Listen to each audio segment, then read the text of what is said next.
இதனிடையே மீட்கப்பட்டவர்கள் தந்தி டிவி கழித்த பிரத்யேக பேட்டியை பார்க்கலாம். வேலை செஞ்சும்போது விழுந்துருச்சு, தெரியல.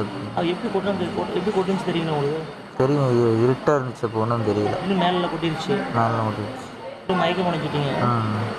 எத்தனை மணிக்கு வேலைக்கு போனீங்கன்னா? சாப்பிட்டு 2:30க்கெலாம் போயிட்டேன், 2 மணிக்கெலாம் போயிட்டேன். எத்தனை நாள் எவ்வளோ நாள் ஒர்க் கொடுத்துருக்கீங்க? நான் ஒரு 6 மாதமாக இருந்துச்சேன். இப்போ உங்களுக்கு என்ன பண்ணுது? உடம்பு என்ன பண்ணுது? காலெலாம் அடி விட்டுருச்சு, மூச்சு வாங்க முடியும். நம்ம மூச்சு சிரமம். எப்படி எப்போ இங்கே ஹாஸ்பிட்டல் வந்தால் தெரிஞ்சுக்கணும் உங்களுக்கு? ஹாஸ்பிட்டல் வந்தோன்னா தான் நீங்கள் மயக்கமாக தெரிஞ்சுது. ரொம்ப எவ்வளோ நாள் ஒர்க் பண்ணிட்டுருக்கீங்க? அடிக்கடி இப்படி நடந்திருக்கா? இப்போ தான் அப்படி நடந்திருக்குங்களா? இப்போ தான் அப்படி புதுசாக பார்த்துருக்கீங்க. பேர் திருச்செந்தூர் முறை. ஆனால் என்ன நடந்தது? எத்தனை மணிக்கு வேலைக்கு போனீங்க? என்ன நடந்தது? காலையில் 9 மணிக்கு வேலைக்கு போனோம். தேர்ட் யூனிட்டில் வேலை செஞ்சிட்ருக்கோம். கல் மாற்றிட்டு இருக்கும்போது மதியம் சாப்பிட போயிட்டு வந்துட்டு டீ குடிச்சிட்டு பிரேக் டைமில் திரும்பியும் வேலை ஆரம்பித்தோம். வேலை ஆரம்பிச்சுட்டு இருக்கும்போது பார்த்திங்கன்னா அங்கே எந்த சேஃப்டி கிடையாது. அது அவங்க ஏற்கனவே அங்கே கேட்குறோம், மேலெல்லாம் விழுந்துருமா அதுன்னு கேட்குறோம் அதிகாரிங்கிட்ட. அவங்க ஏஎல்லாம் சொல்கிறாங்க, அதெல்லாம் ஒன்றும் பிரச்சனை இல்லை, வேலை செய்யணும்னு சொல்கிறாங்க. அப்போ வேலை செஞ்சதா திடீர்னு இந்த மாதிரி ஆயிடுச்சு. என்ன நடந்துச்சு? அப்போ மேலே பங்கர் பிடிங்கிட்டு கீழே வந்துருச்சு. அவங்க நாங்கள் கேட்டோம், அதுக்கு முன்னால் சேஃப்டி இருக்காது இங்கே இருக்கு, பரவாயில்ல வேலை செய்யுங்க, அதெல்லாம் இருக்கும் அப்படின்னு சொல்லி இது பண்ணிட்டாங்க. இப்போ வேலை செஞ்சுட்டு இருக்கும்போது என்ன நடந்தது? எப்படி என்ன விழுந்தது? நிலக்கரி தான். அப்படியே மூடிடுச்சு அவங்க? ஆமாம், மேலே மூடிடுச்சு. மேலே மூடிஞ்சோடனே உள்ளே ஒரு 3/4 மணி நேரமாக உள்ள கறிக்குள்ளே மாட்டிக்கிட்டோம். இப்போ உங்களோட சுயநலம் இருந்துச்சுன்னா இப்படி? இல்லை, சுயநலம் இல்லை. இப்படி மலை மாதிரி குமிஞ்சிருச்சு? மலை மாதிரி ஃபுல்லாக குமிஞ்சிருச்சு. எப்படி உடம்பு என்னென்ன பிரச்சனை பண்ணுது உங்களுக்கு? உடம்புலாம் எந்திரிக்க முடியல, சரி இல்லை. மேலேருந்து கறியாக விழுந்துருச்சு கீழே. ரொம்ப அதிகமாக கொட்டுனுச்சு. அப்புறமேட்டு இருட்டில் என்ன பண்ணுறதுன்னு தெரில. எல்லாம் ஓடிட்டாங்க ஸ்பாட்டில். உங்கள் மேலே எல்லாம் நிலக்கரி கறி விழுந்துருச்சு, எல்லாம் ஸ்பாட்லாம் போயிட்டாங்க. இப்போ அந்த நிலக்கரி கொட்டினா உங்களுக்கு நினைவு இருந்துச்சுன்னா சில இல்லைங்க, எல்லாம் ஸ்பாட்டில் என்ன பண்ணுறதுனே தெரில, எல்லாம் போயிட்டோம். இப்போ ரொம்ப உயிர் பொழைப்புமான பயத்தில் இருந்தீங்களா? ஆமாங்க. ரொம்ப இப்போ என்ன உடம்பு தொந்தரவு இருக்குது? என்ன பிரச்சனை பண்ணுது? மூச்சு தரலாம் இருக்குது, நெஞ்செல்லாம் வழியாக இருக்குது. ரொம்ப வெயிட் ரொம்ப அதிகமாக கொட்டுச்சுங்களா? இல்லைங்களா? நம்ம கறியெல்லாம் கட்டியாக இருந்துச்சு, இல்லை கறியெல்லாம் விழுந்துருச்சுங்க. இதுக்குள்ளே எதுவுமே நடந்துருக்குங்களா? இப்போ தான் புதுசாக நடந்துச்சுங்களா? எனக்கு தெரிஞ்சு ஃபஸ்ட் டைம் நினைக்கிறேன். நான் நினைக்கிறேன். எவ்வளோ நாளாக வேலைக்கு போயிட்டு இருக்கீங்க? நான் 8 மாதமாக போயிட்டுருக்கேன். நான் இப்போ தான் முதல்ல இப்படி ஆயிருக்கேன். ஆமாங்க. யார் உங்களை அங்கே ஒர்க் பண்ண வச்சது? யார் எத்தனை பேர் ஒர்க் பண்ண வச்சுருக்காங்க? கிட்டத்தட்ட ஒரு 20 பேர்கிட்ட ஒர்க் பண்ணுறோம். ஓனர் அசோகன் அவர் தான் கான்ட்ராக்டர் இருக்கார். அவர் தான் எல்லாம் ஆளுங்களை பிரித்து விட்டார். உங்கள் பேர்? ஸ்ரீகாந்த். ஆனால் என்ன நடந்தது? நீங்கள் எத்தனை மணிக்கு வேலைக்கு போனீங்க? என்ன நடந்தது? உங்கள் பேர் சொல்லுங்கள். என் பேர் சீனிவாசன். நான் ஒரு 15-16 வருஷமாக இருக்கிறேன் கான்ட்ராக்டில் தான்.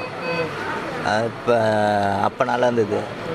இப்போ எதிர்பாராத மேலேருந்து கீழே இறங்கிடுச்சு. எங்களுக்கே தெரியல, கீழே தான் நாங்கள் வேலை செஞ்சுருந்தோம்.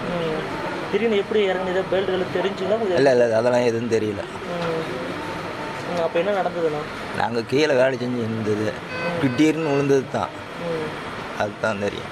எனக்கு நிலக்கரி ஃபுல்லாக கொட்டுருச்சு? எல்லாம் ஃபுல்லாக மேலே டாப்பில் எல்லாம் போனது தான், எல்லாம் அப்படியே மூடிட்டோம். கொட்டமே உங்களுக்கு எப்படி இருந்ததுண்ணா? என்ன எப்படி தோணுச்சு? ஆள் இருப்புமா இல்லையான்னு தெரியல எனக்கு. எவ்வளோ கஷ்டப்பட்டுருக்கீங்க? குடும்பம் எப்படி பார்த்துட்ருக்கீங்க? எப்படி நம்ம கஷ்டம்தான். இப்போ என்ன உடம்பு என்ன தொந்தரவு பண்ணுதுன்னா? எனக்கு இந்த இடுப்புலேருந்து மேலே காலெலாம் வலியாகுது. எவ்வளோ டன்னு ஃபுல்லாக வெயிட் இது போட்டுருச்சுங்களா? மேலே 60 டன்னு 60 டன் கறி அப்படியே இறங்கிடுச்சு. சுயநலம் இருந்துச்சுங்களா? கொட்டினதுக்கப்புறம் தெரிஞ்சுங்களா? இல்லை, அதெல்லாம் தெரியல. இங்கே ஆளுங்க தான் தூக்கிட்டு போனாங்க. மேட்டூர் அனல் மின் நிலையத்தில் ஏற்பட்ட பங்கர் விபத்தில் 2 ஒப்பந்த தொழிலாளர்கள் பரிதாபமாக உயிரிழந்துள்ளனர்.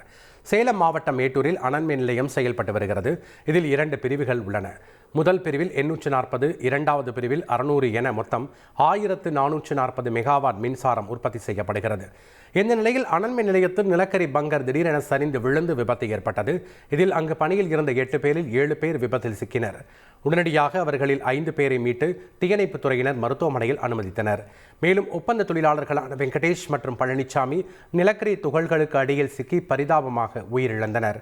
பின்னர் நீண்ட போராட்டத்திற்கு பின் இருவரது உடலும் நிலக்கரி குவியலுக்குள் இருந்து மீட்கப்பட்டது. இதனிடையே விபத்து குறித்து தகவல் அறிந்த தொழிலாளர்களின் உறவினர்கள் அனல் மின் நிலையம் முன்பு திரண்டதால் பெரும் பரபரப்பு ஏற்பட்டது. அவர்கள் உள்ளே செல்ல அனல் மின் நிலைய பாதுகாப்பு அதிகாரிகள் அனுமதி வழங்காததால் கடும் வாக்குவாதத்தில் ஈடுபட்டனர். தொடர்ந்து 2 தொழிலாளர்கள் உயிரிழந்தது தெரியவர அவர்களின் உறவினர்கள் சாலை மறியலில் ஈடுபட்டனர். போராட்டத்தில் ஈடுபட்டவர்களுடன் மேட்டூர் வட்டாட்சியர் மற்றும் காவல் அதிகாரிகள் பேச்சுவார்த்தை நடத்தினர். இதனிடையே விபத்து குறித்து மேட்டூர் தொகுதி எம்எல்ஏ சதாசிவம் நேரில் ஆய்வு மேற்கொண்டார்.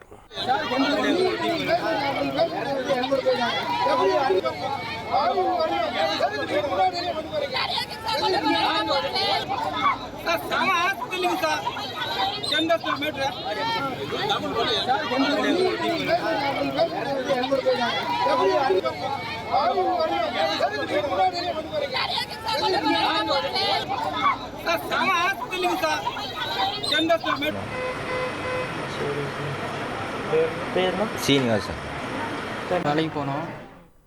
மேட்டூர் அனல் மின் நிலைய விபத்தில் காயமடைந்தவர்களுக்கு உரிய சிகிச்சை அளிக்க வேண்டும் என அதிமுக பொதுச் செயலாளர் எடப்பாடி பழனிசாமி வலியுறுத்தியுள்ளார். இது தொடர்பாக அவர் வெளியிட்டுள்ள அறிக்கையில், அனல் மின் நிலைய விபத்தில் காயமடைந்து மருத்துவமனையில் அனுமதிக்கப்பட்டுள்ளோருக்கு உரிய சிகிச்சை அளிக்க வேண்டும். விபத்தில் பாதிக்கப்பட்ட அனைவரும் விரைவில் பூரண உடல்நலம் பெற்று வீடு திரும்ப எல்லாம் வல்ல இறைவனை வேண்டுகிறேன் என குறிப்பிட்டுள்ளார். செய்திகளை உடனுக்குடன் தெரிந்து கொள்ள உடனே சப்ஸ்கிரைப் பண்ணுங்க.